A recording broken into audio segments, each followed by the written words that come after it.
What it do? YouTube/Patreon/BitShoot. Today's video, I want to chime in with a quick impromptu video. In today's video, I want to talk about Dying Light 2.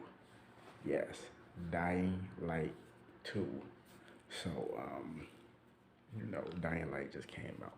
Dying Light 2 just came out like 2 weeks ago or a month ago.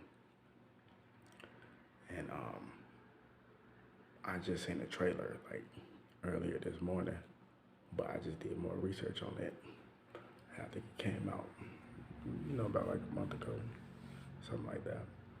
And anyway, it's just ironic that that particular video game company,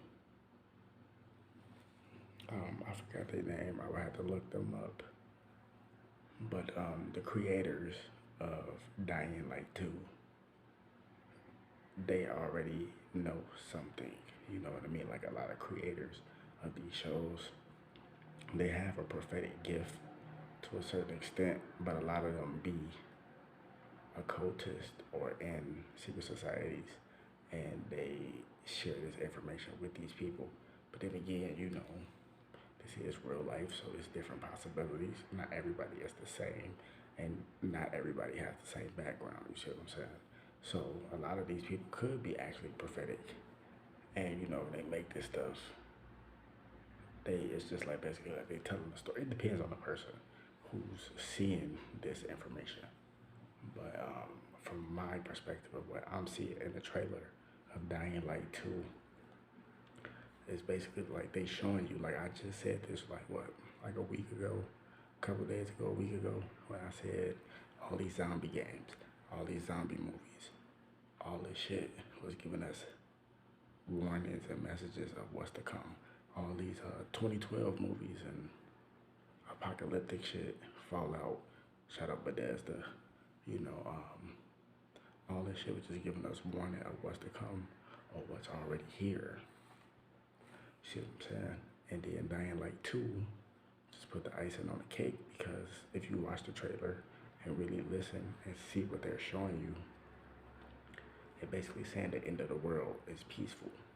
Basically what that means is the end of a system, the end of a glamour, the end of an age, right? So, and if you see in the trailer of Dying Light 2, the numbers of the population of humanity has been cut down dramatically. So it's just, whatever survivors are survived. But it's basically ties into the Georgia Guidestones, basically, where the elites, they want to cut down the numbers anyway. That's why they're doing all these pandemics, all these sicknesses, diseases, all this violence, chaos, death by design, all planned. They're doing all this because, they want to cull down the numbers and cut down the numbers of humanity.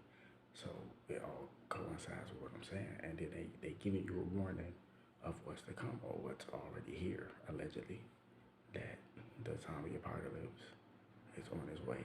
And even if it ain't a zombie apocalypse, it's still an apocalypse because they got a fucking deadly virus that keeps mutating and spreading everywhere. You see what I'm saying? So it's like you gotta prep and survive anyway. And plus, I've been surviving anyway, damn near my whole life before all this shit even been going on. You know what I mean? I'm like the ultimate survivalist and shit. But survivalism and escapism is pretty much the same shit in today's age. Because it's like you gotta escape to survive. You gotta survive to escape. Endure to the end. You see what I'm saying? And if you just watch Dying Light 2, it's just like crazy how they just dropped this video game, boom, in the middle of a pandemic type shit. So you gotta pay attention to what's really going on. And it's simultaneously other things that coincide with that.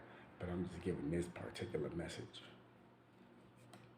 Excuse me, not at the moment. So it's just like something to think about. But it's just crazy how they just dropped that shit all of a sudden. Just giving you messages of what's to come, or what's already here.